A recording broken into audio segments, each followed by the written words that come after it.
Wow, what a weekend, guys. I mean, absolutely amazing. Thank you from the bottom of my heart for showing up.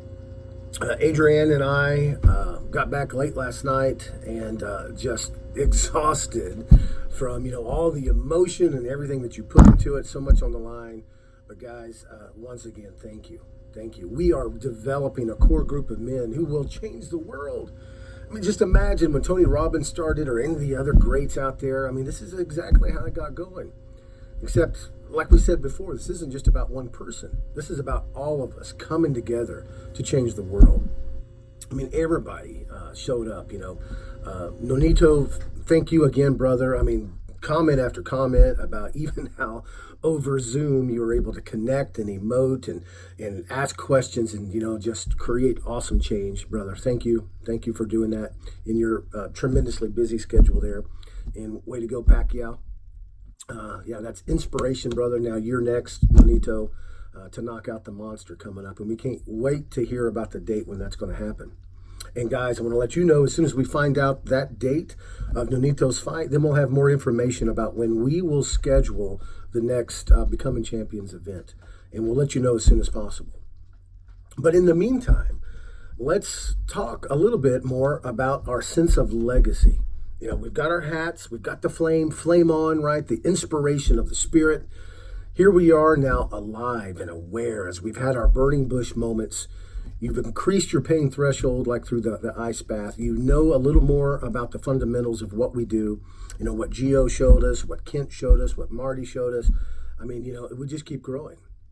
Remember, this is a learning laboratory, and so we want to apply that first and foremost to ourselves. Think about how you emoted over the weekend.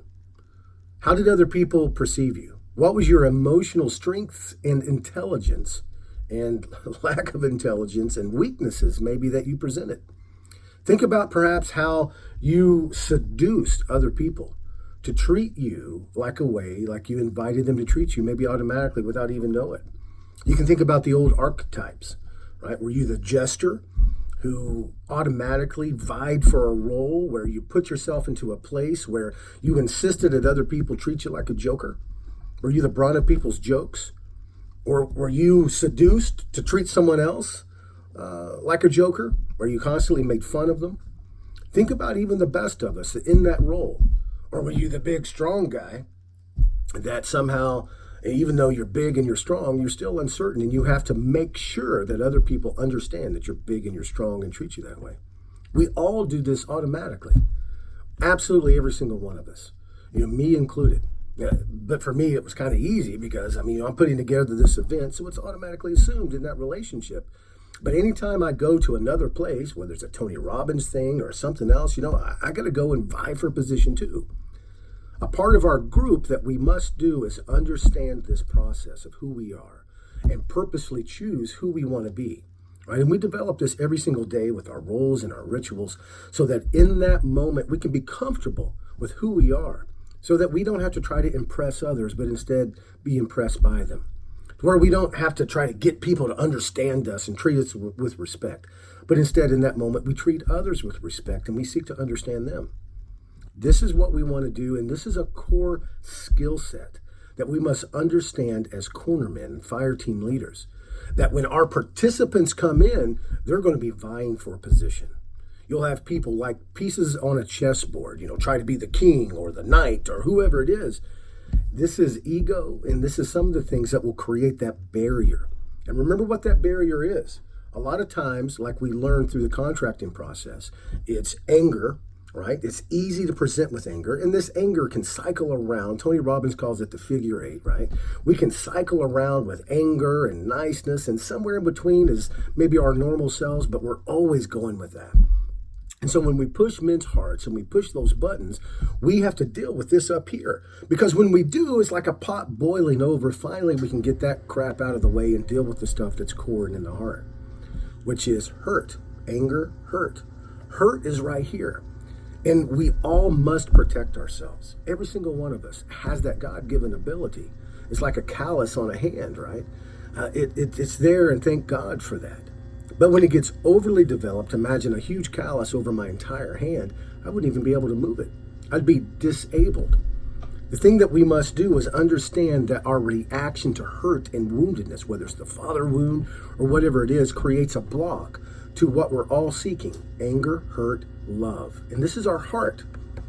And this hurt develops like a force field that covers our heart and it protects it like a callus.